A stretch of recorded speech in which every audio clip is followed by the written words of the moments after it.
Content coaching centre में आपका स्वागत है।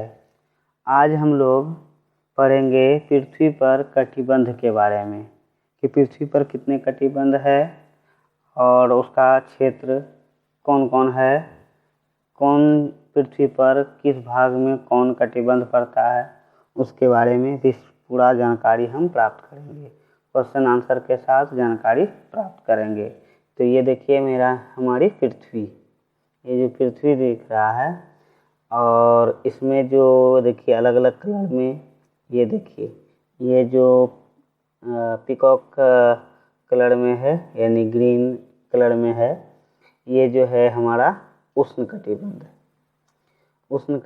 है। और ये देखिए यहाँ पिंक कलर में जो दिख रहा है और फिर नीचे भी यहाँ दिख रहा है, ये हमारा हो गया शीतोष्ण कटिबंध, दोनों तरफ है। और इधर देखिए लिखा हुआ भी है शीत कटिबंध, रेड कलर में जो दिख रहा है ये देखिए, और नीचे भी है रेड कलर में, तो ये है शीत कटिबंध। तो पृथ्वी पर कितने कटिबंध हैं क्वेश्चन आंसर के साथ, और उसका अक्षांश और देशांतर रेखा में भी हम समझेंगे कि किस तरह से उसका स्थिति कहाँ है और कैसे है, पूर्ण रूप से जानकारी लेते हैं, देखते हैं। तो प्रश्न पहले हम देख लेते हैं। पहला प्रश्न कि पृथ्वी पर कितने कटिबंध हैं, पृथ्वी पर कितने कटिबंध हैं। तो देखिए आंसर, देखिए आंसर में है 3 कटिबंध। कितने? तो 3। नाम देख लेते हैं। उष्ण कटिबंध पहला हो गया, दूसरा है शीतोष्ण कटिबंध और तीसरा है शीत कटिबंध। तो देखिए यहाँ ये हो गया उष्ण कटिबंध, शीतोष्ण कटिबंध और शीत कटिबंध। उसी तरह से यहाँ नीचे भी देखिए ये शीतोष्ण और शीत, यानी अगर हम बात करें तो कटिबंधों की संख्या ऐसे 5 है। यहाँ पर देखिए ये हो गया उत्तरी ध्रुव की तरफ, तो उत्तरी शीत कटिबंध कह सकते हैं, पहला हो गया। दूसरा शीतोष्ण कटिबंध यानी उत्तरी शीतोष्ण कटिबंध, तीसरा उष्ण कटिबंध, चौथा दक्षिणी शीतोष्ण कटिबंध और पांचवा दक्षिणी शीत कटिबंध। लेकिन इसको हम मुख्य रूप से 3 कटिबंध में पढ़ते हैं, यानी पृथ्वी पर 3 कटिबंध हैं। तो हो गया नाम उष्ण कटिबंध, और फिर ये दूसरा शीतोष्ण कटिबंध और तीसरा शीत कटिबंध। तो इसका और भी हम क्वेश्चन आंसर के साथ समझते चलते हैं कि देखते हैं कि क्या क्या इसका और स्थिति क्या है, तो इसको हम समझते जाएंगे। तो देखिए इस तरह से क्वेश्चन, अगला क्वेश्चन यहाँ है उष्ण कटिबंध किसे कहते हैं। क्या आया क्वेश्चन? उष्ण कटिबंध किसे कहते हैं। तो पहले आंसर इसका हम पढ़ लेते हैं, देख लेते हैं और फिर इसके बारे में आगे समझते हैं। देखिए क्या कहा कि आंसर में कर्क रेखा और मकर रेखा के बीच के क्षेत्र को उष्ण कटिबंध कहते हैं। यहाँ है क्या आया? कर्क रेखा और मकर रेखा के बीच के क्षेत्र को उष्ण कटिबंध कहते हैं। हम देखते हैं इमेज में, फिर इमेज में देखते हैं। देखिए यहाँ देखिए हमारी ये जो है, देखिए कर्क रेखा ये यहाँ पर लिखा हुआ है कर्क रेखा, और ये है 23.5 डिग्री उत्तरी अक्षांश रेखा। कितना डिग्री? 23.5 डिग्री उत्तरी अक्षांश रेखा। और फिर नीचे देखिए मकर रेखा ये दिख रहा है, यहाँ देखिए मकर रेखा लिखा हुआ है, और तो यह भी है 23.5 डिग्री अक्षांश रेखा ही है, लेकिन ये है 23.5 डिग्री दक्षिणी अक्षांश रेखा। यह है 23.5 डिग्री दक्षिणी अक्षांश रेखा मकर रेखा, और 23.5 डिग्री उत्तरी अक्षांश रेखा कर्क रेखा।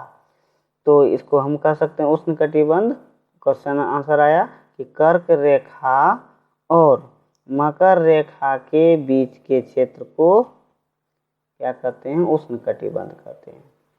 तो इस तरह से दिमाग में हम पृथ्वी का मानचित्र देखते हुए समझना है। तो उष्ण कटिबंध ये कर्क रेखा और मकर रेखा के बीच में पृथ्वी पर यह क्षेत्र में फैला हुआ है। तो ये हमारा हो गया उष्ण कटिबंध।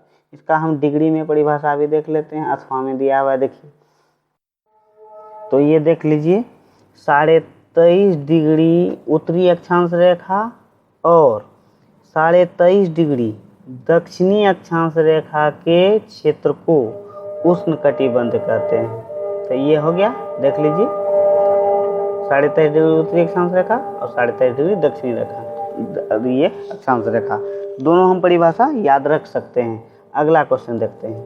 अगला क्वेश्चन में देखिए क्या स्थिति है कि अगला क्वेश्चन क्या कहता है, फिर हम इमेज में भी देखेंगे, इस तरह से समझेंगे। तो देखिए अगला क्वेश्चन है, यहाँ आ गया कि शीतोष्ण कटिबंध किसे कहते हैं। क्या आया, शीतोष्ण कटिबंध। उष्ण कटिबंध के बारे में जान लिए, तो इसको हम देख लेते हैं।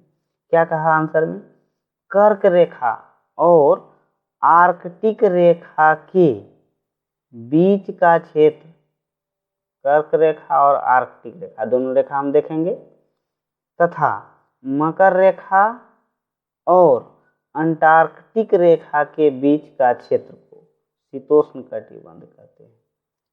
तो यहाँ कर्क रेखा और आर्कटिक रेखा भी आ गया, कर्क रेखा और आर्कटिक रेखा, और फिर दूसरा रेखा है यहाँ मकर रेखा और अंटार्कटिक रेखा।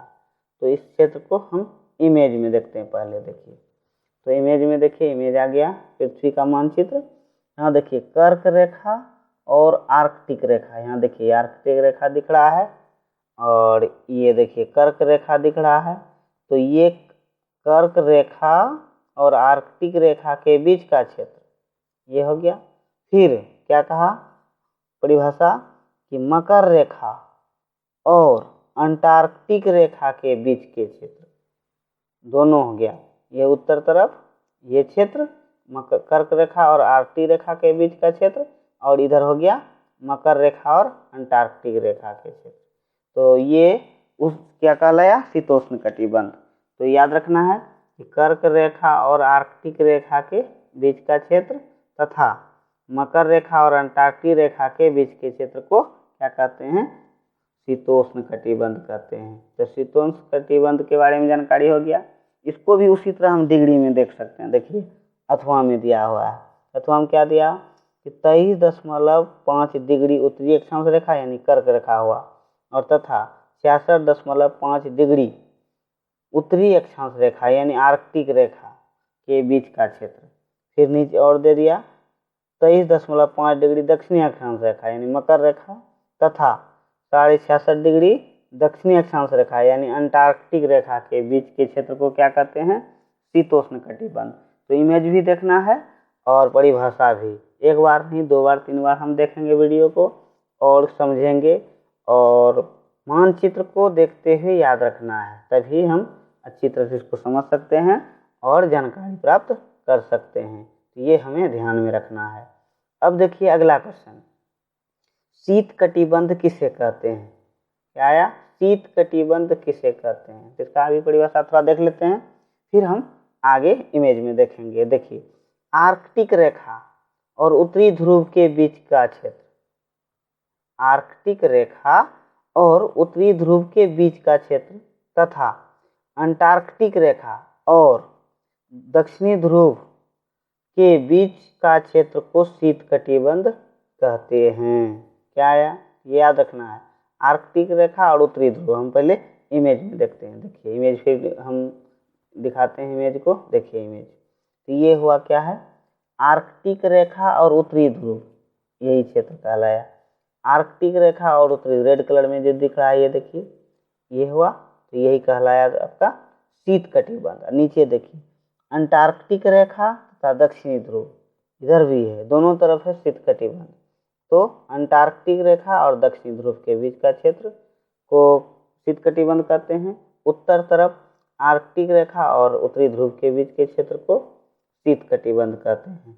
परिभाषा एक बार दोहरा देते हैं, ये दिमाग में रखना है। इमेज तो रखना ही है, इमेज हम जब तक नहीं समझेंगे तो हम कोई चीज़ को अच्छी तरह से याद नहीं रख सकते हैं। इसीलिए इमेज देखते हुए पढ़ना है और समझना है, इमेज को छोड़ना नहीं है। इमेज से ही हम अपने दिमाग में भी इमेज बना सकते हैं और उससे हम अधिक से अधिक जानकारी प्राप्त कर सकते हैं और दिमाग में रख सकते हैं। तो एक बार फिर देख लेते हैं शीत कटिबंध के बारे में कि आर्कटिक रेखा और उत्तरी ध्रुव के बीच का क्षेत्र तथा अंटार्कटिक रेखा और दक्षिणी ध्रुव के बीच के क्षेत्र को शीत कटिबंध कहते हैं। तो ये हो गया। और अगर हम डिग्री में बात करें तो डिग्री में भी दिया हुआ अथवा में कि 66.5 डिग्री उत्तरी अक्षांश रेखा और उत्तरी ध्रुव के बीच के क्षेत्र, 66.5 डिग्री वही हुआ आर्कटिक रेखा और उत्तरी ध्रुव, और यहाँ फिर दिया है 66.5 डिग्री, देखिए दक्षिणी अक्षांश रेखा और दक्षिणी ध्रुव के बीच का क्षेत्र को शीत कटिबंध कहते हैं। यानी कि दोनों ध्रुवों पर जो कटिबंध है, क्षेत्र है, उसे हम शीत कटिबंध कहते हैं। तो हम देख लेते हैं अब अगला क्वेश्चन देखते हैं और समझते हैं।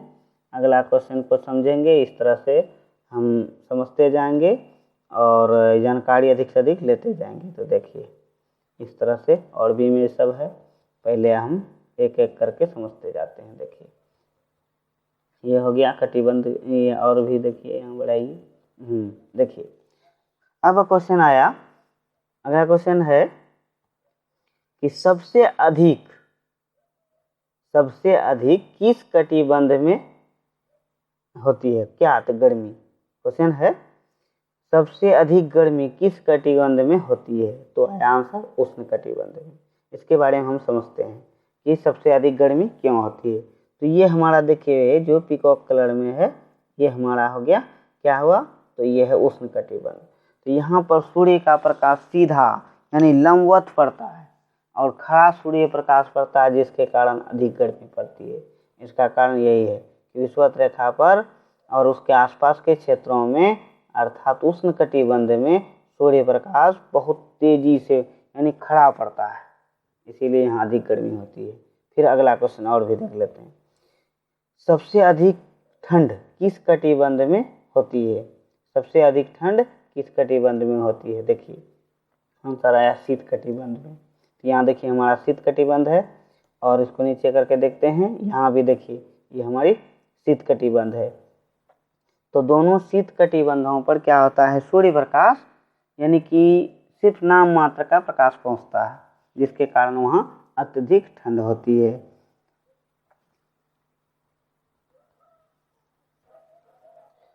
तो अगला क्वेश्चन देख लेते हैं कि किस कटिबंध में ठंड और गर्मी दोनों पड़ता है? किस कटिबंध में ठंड और गर्मी दोनों पड़ता है? तो आंसर में आया शीतोष्ण कटिबंध। आंसर में क्या आया? शीतोष्ण कटिबंध। तो देखिए ये शीतोष्ण कटिबंध है, नीचे भी इधर भी शीतोष्ण कटिबंध है, और दोनों कटिबंध में क्या होता है? ठंडी और गर्मी दोनों पड़ता है। ये जो है कि बीच का क्षेत्र है कि जहाँ सूर्य प्रकाश लंबवत तो नहीं पड़ता है लेकिन उतना तिरछा भी नहीं होता है। जिस शीत कटिबंध में ठंड रहता है, लेकिन यहाँ ठंड और गर्मी दोनों अलग अलग मौसम में ये होता है। तो इस तरह से हम कटिबंध के बारे में जानकारी रखते हैं। तो और आगे देखिए, आगे हम देखते हैं और क्वेश्चन कि क्वेश्चन क्या करता है, बताता है और क्वेश्चन। तो देखिए क्वेश्चन में है,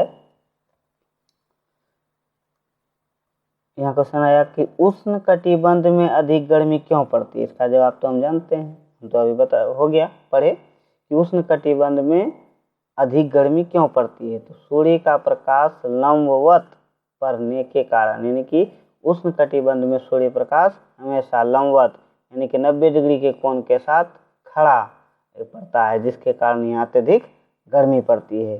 तो इस तरह से याद रखना है कि क्या किस कारण से कहाँ अधिक ठंडी, कहाँ अधिक गर्मी और कहाँ ठंडी गर्मी दोनों पड़ता है। अगला क्वेश्चन देख लेते हैं। अगला क्वेश्चन देखिए क्या है, शीत कटिबंध में अत्यधिक ठंड क्यों पड़ती है? शीत कटिबंध, देखिए यहाँ शीत कटिबंध है, इसका कारण क्या हो गया कि सूर्य का प्रकाश यहाँ पर नहीं के बराबर पहुँचता है, सिर्फ यानी कि नाम मात्र का सूर्य प्रकाश पहुँचता है, जिसके कारण यहाँ अत्यधिक ठंड होती है। और उत्तरी ध्रुव पर भी यही स्थिति है, उत्तरी ध्रुव पर भी। तो ये भी दिमाग में रखना है। और आगे देखते हैं अगला क्वेश्चन। तो यहाँ पर देखिए क्वेश्चन का आंसर भी देख लेते हैं, शीत कटिबंध में अत्यधिक ठंड क्यों पड़ती है? तो इसका कारण है सूर्य प्रकाश नहीं पहुँचने के कारण, सूर्य प्रकाश नाम मात्र का सिर्फ पहुँचता है। इसके बाद का क्वेश्चन देखते हैं। अगला क्वेश्चन देख लेते हैं। देखिए यहाँ कि किस अक्षांश रेखा पर सूर्य प्रकाश हमेशा लंबवत पड़ता है, यानी कि 90 डिग्री पर पड़ता है। तो आंसर यहाँ देखिए, आंसर है विषुवत रेखा पर। तो विषुवत रेखा को समझ लेते हैं। देखिए विषुवत रेखा को हम समझते हैं, विषुवत रेखा कि कैसे ये विषुवत रेखा कहाँ है और क्या स्थिति है इसका, इसको समझते हैं। देखिए इमेज लाते हैं पहले। देखिए विषुवत रेखा, ये देखिए पृथ्वी को हम पहले वाला पार्ट में हम पढ़े हैं कि पृथ्वी को दो बराबर भागों में बांटने वाली अक्षांश रेखा को विषुवत रेखा कहते हैं, या 0 डिग्री अक्षांश रेखा को विषुवत रेखा कहते हैं। तो विषुवत रेखा पर ही सूर्य प्रकाश हमेशा लंबवत यानी 90 डिग्री पर पड़ता है। याद रखना है कि विषुवत रेखा पर सूर्य प्रकाश हमेशा लंबवत पड़ता है। तो चित्र में कर्क रेखा, मकर रेखा, विषुवत रेखा, आर्कटिक रेखा, अंटार्कटिक रेखा, इसके बारे में पूरी तरह से जानकारी रखना है। इमेज देखते हुए जानकारी रखना है, इमेज को समझते हुए। अगला क्वेश्चन देख लेते हैं। अगला क्वेश्चन में देखिए, किस रेखा पर हमेशा दिन रात बराबर होते हैं? किस रेखा पर हमेशा दिन रात बराबर होते हैं? तो विषुवत रेखा पर। विषुवत रेखा पर क्या होता है कि सूर्य प्रकाश हमेशा लंबवत पड़ने के कारण यहाँ पर क्या होता है कि दिन और रात बराबर होते हैं, यानी जितना समय का दिन हुआ उतना ही समय का रात हुआ। ये भी याद रखना है कि कहाँ पर, तो विषुवत रेखा पर। उसके बाद देख लेते हैं अगला क्वेश्चन। अगला क्वेश्चन में है, किस रेखा पर दिन और रात 12 घंटे का होता है? 12 घंटे यानी 12 घंटे का दिन, 12 घंटे का रात। तो विषुवत रेखा पर ही 12 घंटे का दिन और 12 घंटे का रात होता है, क्योंकि यहाँ पर हमेशा सूर्य लंबवत पड़ता है सूर्य प्रकाश, और जिसके कारण दिन जितना समय का रहता है उतना ही समय का रात होता है। और ये बीच में होने के कारण जितना घंटे में सूर्य के सामने पृथ्वी आती है उतना ही समय सूर्य से, उतना ही उसका गोलार्ध सूर्य के बाद तरफ जाता है। तो इस कारण से ये जो है कि विषुवत रेखा पर 12 घंटे का दिन और 12 घंटे का रात होता है। अगला क्वेश्चन देख लेते हैं। देखिए अगला क्वेश्चन यहाँ दिया, विषुवत रेखा, ये तो हो ही गया। यहाँ देखिए, पृथ्वी के किस क्षेत्र पर 6 महीने का दिन और 6 महीने का रात होता है? ये भी आश्चर्य वाला बात। हम लोग जानते हैं कि 12 घंटे या 13-14 घंटे कभी कभी रात और दिन इस तरह का होता है, लेकिन 6 महीने का दिन और 6 महीने का रात, ये आश्चर्यजनक बात है। तो ये सत्य है। कहाँ होता है? तो ध्रुवों पर, यानी यहाँ देखिए चित्र में है, ग्लोब का मानचित्र है ये देखिए, और ये हमारा देखिए, यहाँ देखिए ये उत्तरी ध्रुव है और यहाँ दक्षिणी ध्रुव है।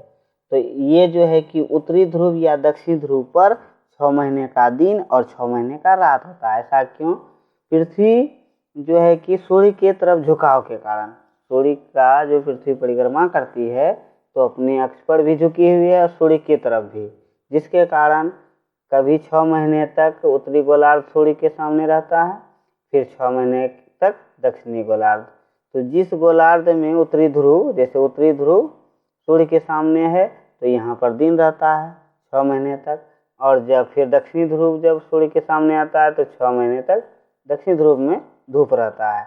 इस तरह से एक तरफ उत्तरी ध्रुव में जब दिन रहता है तो दक्षिणी ध्रुव पर रात रहता है। तो ऐसे करके 6 महीने का दिन और रात दोनों ध्रुवों पर होता है। तो ये दिमाग में रखना है। देख लेते हैं अगला क्वेश्चन क्या है। अगला क्वेश्चन है, किस कटिबंध में अधिक वर्षा होती है? तो उष्ण कटिबंध में, दिमाग में रखना है, उष्ण कटिबंध में ही अधिक वर्षा होती है। इसका कारण है अत्यधिक गर्मी पड़ने के कारण। उष्ण कटिबंध जो है वहाँ पर अत्यधिक गर्मी के कारण, यहाँ देखिए उष्ण कटिबंध, यहाँ पर अत्यधिक सूर्य का प्रकाश हमेशा लंबवत पड़ता है, जिसके कारण अधिक गर्मी होती है। और जिस क्षेत्र में जितना अधिक गर्मी होगी वहाँ पर उतना ही अधिक बारिश भी होगी। इसका कारण है कि वहाँ पर अत्यधिक वर्षा होती है। अगला क्वेश्चन और भी देख लेते हैं। ये अगला क्वेश्चन देख लीजिए। तो अगला क्वेश्चन में है, किस कटिबंध में सदाबहार वन मिलते हैं? तो आंसर में है उष्ण कटिबंध में। तो पहले हम सदाबहार वन के बारे में जानते हैं कि ऐसा वन जहाँ पर सालों भर वन हरा भरा रहता है, उसका पत्ता, उस वन का पत्ता कभी एक साथ नहीं झड़ता है। इसका कारण है कि वहाँ अनेक प्रकार के वृक्ष मिलते हैं उष्ण कटिबंध में, और सालों भर वहाँ बारिश होती है, साथ साथ अत्यधिक गर्मी पड़ती है, जिसके कारण वहाँ पर वन हमेशा हरा भरा रहता है। तो उष्ण कटिबंध में हमेशा वन हरा भरा रहता है, यानी सदाबहार वन मिलते हैं। अब अगला क्वेश्चन देख लेते हैं, भारत किस कटिबंध में है? भारत किस कटिबंध में है?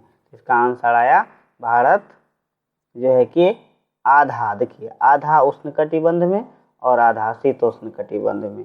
तो हम थोड़ा इमेज में देखते हैं, फिर से इमेज में थोड़ा सा देख लेते हैं और फिर इसको अब जो है कि, तो चलिए पहले इमेज में देखते हैं, उसके बाद बात करेंगे। तो यहाँ तक देखिए ये है कि भारत कहाँ है, भारत का हम अलग इमेज में भी बात करेंगे इसके बारे में विशेष तौर पर, और देशांतर अक्षांश रेखा में समय निर्धारण भी करेंगे तो और भी समझेंगे। तो ये देखिए यहाँ पर इस जगह देखिए, यहाँ जो माउस का इंडिकेट कर रहा है इस जगह आधा भाग कर्क रेखा के ऊपर और आधा भाग कर्क रेखा के नीचे।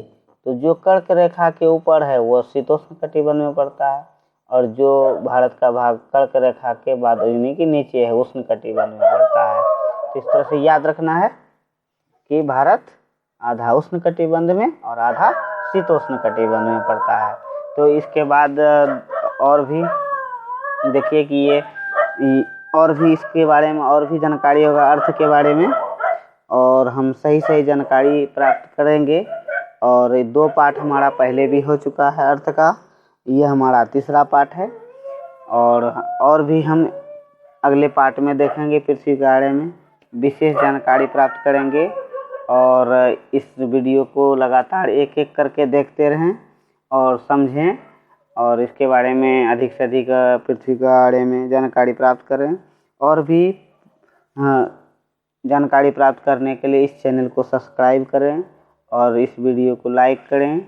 और फिर आगे मिलते हैं अगले वीडियो में। अभी तक के लिए यहीं तक, धन्यवाद।